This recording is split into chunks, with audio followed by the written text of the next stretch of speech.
Today, I wanted to talk a little bit about religious institutions and also to share with you some of the images and photographs that I took when I was on my recent visit to Korea. Now, I know that most people in the West have a natural distrust for religious institutions, and who can blame them? Let's be honest, we Europeans have a pretty difficult history when it comes to religion. And because of a perceived betrayal of the people by the Church, most of us have been left with a bad taste in our mouths. But bear with me, there is another side to this story. On my recent journey, I visited two of the most famous temples in South Korea. One is called Bulguksa, in the Gyeongju district on the southern tip of the peninsula, and the other, Jingwansa, a nunnery in the heart of the Bukhansan National Park on the outskirts of Seoul. Gyeongju is the old imperial capital of the Shilla dynasty, at a time when Buddhism flourished in Korea and enjoyed royal patronage. Now, the question of royal patronage is an important consideration for any spiritual tradition. That is, if it is to survive the test of time. Because unless a religion is able to attract the support of the people and their rulers, then it is almost impossible for it to persist in an uncorrupted manner over many centuries or even millennia. Few are aware of this fact, but until only recently, Buddhism almost completely disappeared from India. And not only that, it had been in decline since around the 12th century, when the Pala dynasty, one of the principal patrons of the Buddha Dharma, suffered near complete collapse. But why might this be of interest to the modern spiritual practitioner? Because most of us believe that religious institutions are basically unnecessary, and quite possibly even an obstacle to the goal of achieving awakening. We feel as if we can go it alone, and in this manner are able to gain whatever knowledge and insight we require on our spiritual journey just by reading a few books or watching videos on platforms such as YouTube. So if you are of this opinion, then please hear me out, and I will try to explain this important point in an easily digestible manner. We know we need to achieve awakening, or at very least, we want to overcome our personal trauma and experience some level of happiness and well-being in the world. The transformative force that leads to awakening, and also the remedy to our mundane suffering, as it is taught in the Buddha Dharma at least, is threefold. That is discipline, study, and meditation.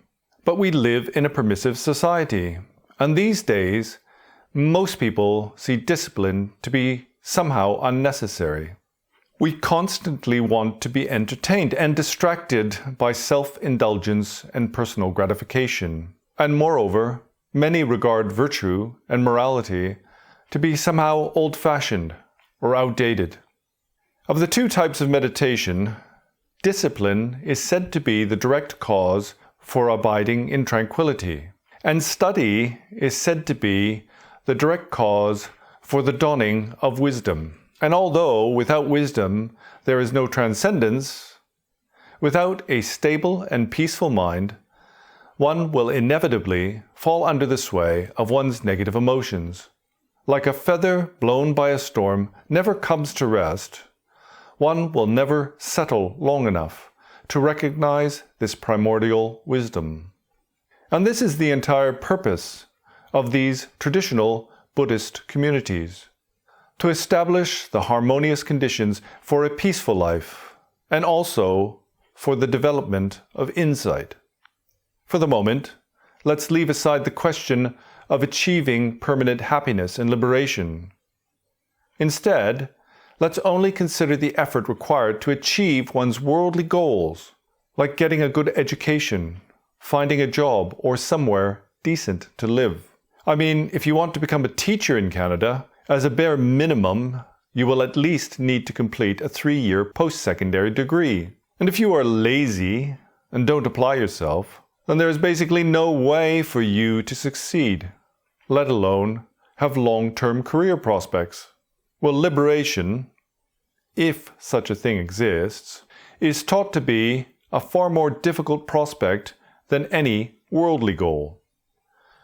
And so naturally, the methods to achieve that goal must be at least more difficult. Let's be honest, most people wouldn't think that they could realistically become the President of the United States of America. But becoming a Buddha is much more difficult than becoming the President of the most powerful country in the world. And that's because a Buddha doesn't only achieve happiness and well-being in this lifetime alone. A Buddha achieves happiness and well-being for all future lifetimes. In fact, becoming a Buddha is taught to be even more difficult than becoming a universal monarch. That is, someone who is the ruler of many world systems, or even an entire galaxy. But you may not even believe that there is such a thing as a Buddha. And although many Westerners really love science fiction, few will believe that there is such a thing as a universal monarch. So instead, ask yourself, is achieving Buddhahood easier than becoming the President of the United States of America? Or is it more difficult? And if it is more difficult, then you must at least need to apply yourself to that task with similar or greater effort. So basically, what I'm saying is you're going to need some help. Most likely, you will need a teacher. And it goes without saying, you're going to need to be diligent. But also, you need the harmonious conditions for practice. I mean, if you can't even get by in the world, for example, feed yourself and find somewhere to live, then it's going to be really difficult for you to apply yourself to your studies and meditation. And before you're able to meditate, then first you need to know how to meditate. And I know most people think that meditation is pretty easy. For example, as easy as a basic yoga posture or breathing exercise. But if it really was that easy, then why on earth would the masters of the past have to exert themselves to such a degree? So whether you think it's easy or difficult, first you need to learn how to meditate. And in order to do that, then you need to find a teacher. And so the question is, how easy is it to find an authentic teacher who can guide you on this most difficult of paths? Well, if you want to learn how to fix a car or become a doctor, for example, then there are literally thousands of instructors and hundreds of institutions offering this kind of instruction. But, for example, if you want to learn a special skill, like Hahutal or Korean mask carving, then your choices are going to be rather limited, especially if you want to learn this in an authentic manner. When I first came to Korea, many years ago, it was quite common to have your furniture handmade by local craftsmen. I remember one time my grandfather wanted a chest of drawers, and so he took me to a house where there was a carpenter and his son. It was a family business and a family tradition, but in recent times this tradition has almost died out. And that's because these days in Korea, if a family gets a bit of money, they don't teach their son the family trade. Instead, they want to send him to a college in the hope that he will get a good job. Similarly, in Nepal, parents no longer send their children to the monastery as they used to. Instead, if a child is showing some promise, they will try to send them to a Western university, where they can get a good education. So as a consequence, now these traditional trades have almost completely disappeared. And so, for example, if you want to buy a traditional Korean table these days, it's quite likely it has been made in a factory in China. And it's the same when it comes to meditation. If you want to learn this skill, then you need a qualified teacher. And if there are only a handful of teachers, then they can only teach a handful of students. In the past, the monasteries had literally thousands of monks. Some Tibetan colleges had tens of thousands of students. So naturally, there were many learned people in the monastery. And here's the thing. If you have fewer capable teachers, then there will also be fewer students. And with fewer students, there are fewer potential teachers in the future.